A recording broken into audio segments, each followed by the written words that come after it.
Hello, everyone. Thanks for joining us today. We're going to be talking the first part of our Hawk Nest series here, supporting sales with search metrics. I'm joined by my wonderful colleague, Gavin Kearns. My name is Jonathan Meyer. If you've seen any of these kind of presentations for us before, you're probably familiar with me. I'm one of the senior solutions engineers for the Bridgeline team. Been working with the HawkSearch tool for close to 10 years now. I am joined by Gavin. Gavin, why don't you do a quick introduction here as well? Yeah, definitely. So hi, everybody. My name is Gavin Kearns. I am the VP of Sales for HawkSearch. And yeah, Jonathan and I wanted to kind of put together an ongoing series talking about some of the feature sets that we use at Hawk, but not in the conversation around features. More use case, how it actually, reacts with your business, different use cases within your business. So we're going to take a little bit of a different approach over the next few little 15-minute snippets that we'll be doing, just talking about kind of the impact of search and how it can be used differently throughout your organization. So yeah, looking forward to the conversation. Let's actually go ahead and kind of give you a rundown of what to expect out of this little 15-minute snippet here. So we're going to be going ahead and covering learning where search fits in your tech stack. So this is one of the main points, Gavin, that you really wanted to kind of address, focusing on how that omni-channel interaction works, mobile, offline, if you're unfamiliar with the term omni-channel, and how that can influence the way customers find and interact with the products. We're going to also discuss the untapped potential of your internal search tool. So this is really cool. Gavin, I think you've really kind of been spearheading this conversation where, there are functionalities that HawkSearch offers that we kind of more classically think of as a reporting tool to understand how your customers are working. But you want to kind of flip the script on that and say, well, we can use this as a tool for internal use. And that, of course, leads right into that next section there, that strategies for sales efficiency, really using that analytics to gain those deeper customer insights. So, Gavin, I'm gonna pass it to you. Why don't we kick off with that, learning where the search fits in your tech stack? Yeah, definitely. So, the main reason behind this is obviously with HawkSearch, we're heavily invested into the B2B verticals, especially the distribution and wholesale. And we're really starting to see kind of new changes to the way people are adopting technologies. You obviously have marketplaces, you have your socials, you have all sorts of different ways of getting your product out there. And it also leans a little bit more to kind of the way that it's almost a little bit of a changing of the guard. We have younger trades, we have younger people in the field, the way that they want to interact with catalogs, or they want to get information or promote products. And, it is constantly changing. So, you obviously have your traditional world of, offline sales, where you have your sales counter where people are coming in, and those relationships are amazing. We don't want to take away from those, but the main goal is adoption, right? So we're really trying to talk about introducing technology from an adoption part, and that really trickles down to the people that are using it. And your usual tech stack is very much focused around, you've got your data, you've got your ERPs, you've got your PIM. That's where you keep all of your data as clean as possible. Then you're moving that into an e-commerce platform where your customers now are able to interact with it. But the one part of technology that's always left to kind of the last component, or maybe not thought about, is the search aspect. A lot of these e-com platforms obviously have out of the box search, but there's so much you can do with the new technologies that can really help drive internal growth with your customers, which is really what we're aiming for. So, just to kind of recap that point, it's, demographics are changing, the sourcing of information is changing. You have traditional sales, you got inside sales, you got outside sales, you got CSD, you have all of these different areas where people can actually utilize the metrics and the analytics that we get from the interaction from the customer, or maybe a vendor, or it doesn't even have to be in a sales perspective. And it just really opens a lot of potential business for customers if they're nowhere to look and where to find the information. Yeah, I think you raised a really good point there about, search is maybe one of the kind of historically, I think, almost one of the last things people think about, but it has such a critical impact. I mean, obviously we work in this space, so we're very familiar with that. But I think it's important to highlight that, not only the changing demographics, but, your internal staff, like you mentioned there, what do they rely on? Well, they're not going through and clicking through the navigation choices. They know what they're looking for. They know what the customer is looking for. They're going to want to hit that search box to find what that is. And so it's a tool that really kind of plays against the entire organization and functionality there. I think, like you said, it really is an important part of the discussion. I mean, look, we're a sales organization as well, right? Of course, so we have our metrics tracked in every which way, interactions with customers, if we have any interaction on a post that's been opened, or all of these really cool little insights that you can get on what your customers are looking at, when they looked at it, how many times they've looked at it, how Yeah. they've interacted with it. Like you have, it's like almost like a golden egg. Like, that they're interested in something, and it gives you really basically like a 360-degree view of kind of how your customers or vendors, it doesn't even have to be a customer, are interacting with your systems, and it allows new Yeah. approaches. And it's also kind of taken away a little bit from, everyone thinks of internal sales as very technical. Yeah. You have to know all your products, but this kind of opens the door for you to have, a much more almost solution oriented approach. Like if you know that your largest customer has come in and has looked at something but hasn't activated on it, or hasn't from a relationship perspective, you can then follow up and say, hey, listen, I see that you're interested in something. Is there any questions you have on it? We have alternatives to this. It just starts giving you so much more insight to kind of the overall behavior of how people are interacting with your product, with your catalog, you name it. And I think that gives us a good kind of, you're already kind of already talking about this here, the next part here, the untapped potential of an internal search tool. And so I think you were already kind of addressing this and helping answer some of those. Like you said, it helps with that kind of product discovery, not just from an external point of view, but like you're saying there, from an internal, like your internal sales team. As much as we might want them to know everything that they can about the product catalog, and they're definitely going to be the experts, there's always going to be more that's being added to the catalog. There's always going to be, changes to that catalog. There's always going to be things that they're not aware of. And so being able to leverage the fact that they might not know what that exact part number is, and be able to throw in the descriptive terms or I guess just go ahead and expand upon that a little bit more, because you already I guess the number one thing is adoption, right? If you're going to be introducing new technologies into a vertical that historically has been a bit behind in implementing new technologies, because of the way that their business works. Like if you're in the retail space, they're really involved. They've got all the new bells and whistles, and it's not necessarily a bell and whistle kind of industry, but the adoption needs to come from within when you're introducing these new technologies. So, sales guys are probably the front runner of the adoption component, because that's going to make them more money. And so, if they're getting the metrics that they need and the analytics that they need, that's going to help drive kind of an overall tech improvement from a stack perspective, right? So it's very interesting stuff. What you're saying there with we recently ran a conversation, and one of our clients was talking about how the person behind the counter that their customers, their old school customers, are calling to get information from, that's the most expensive resource that they have, because that is a physical person that they're paying, and they have kind of the knowledge, expertise.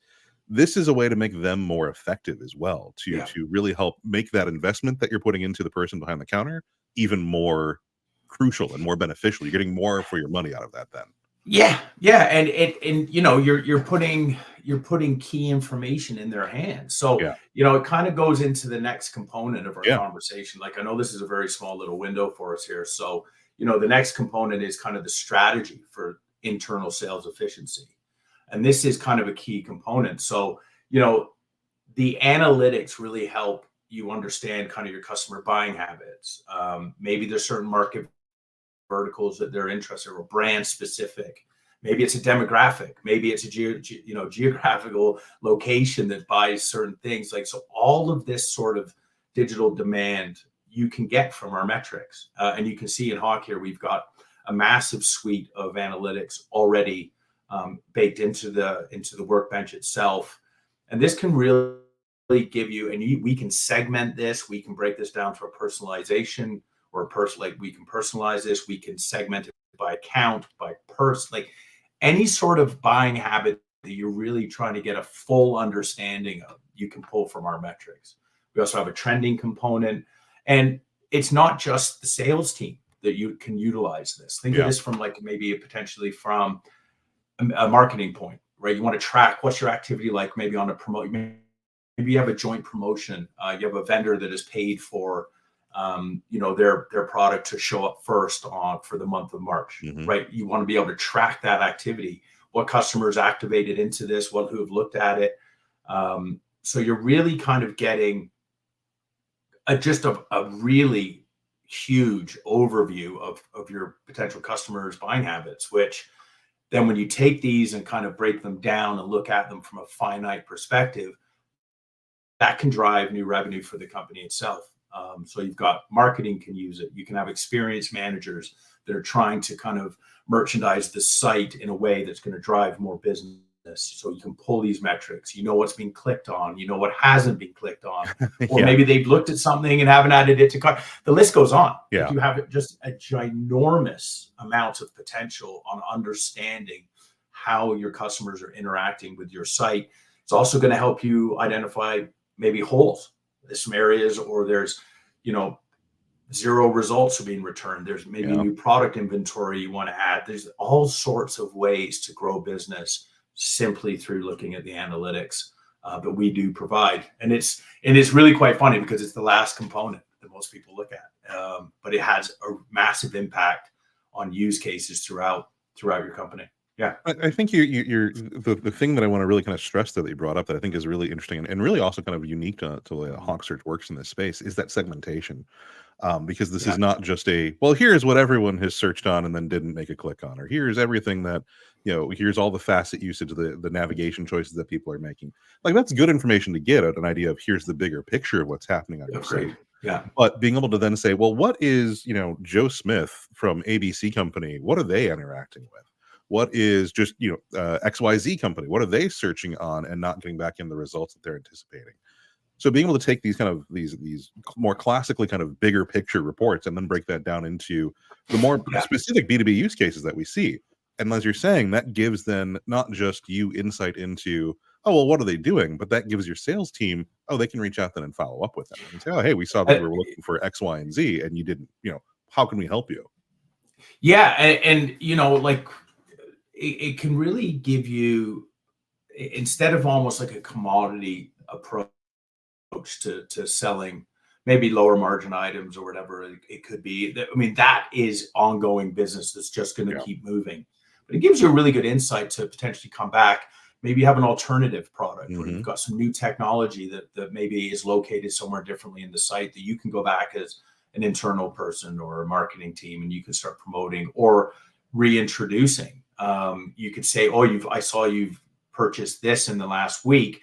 We highly recommend that potentially you add this to this product as well.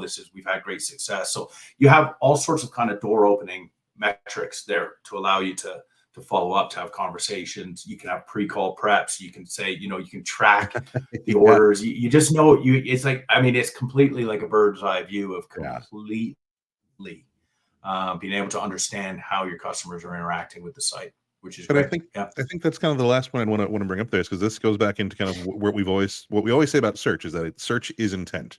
If someone's interacting with the search box, they are telling you what they're looking for. Maybe the tool, and obviously we believe HawkSearch is better than anyone else at finding what that is, even if they don't put it in the right terms.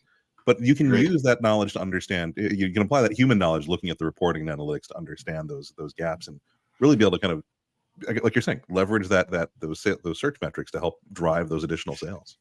Yeah. So, I mean, like to kind of recap, I know this is just a very short kind of blip on things. We could spend a lot more time in this area, obviously, but like kind of to recap. So you obviously need adoption, right? So introducing new technologies into kind of an industry that's always been slightly resilient to adopting new technology is the first component for success, right? You need the buy-in from the users, and that's the thing. It doesn't necessarily have to start from the customer side. It can start internally.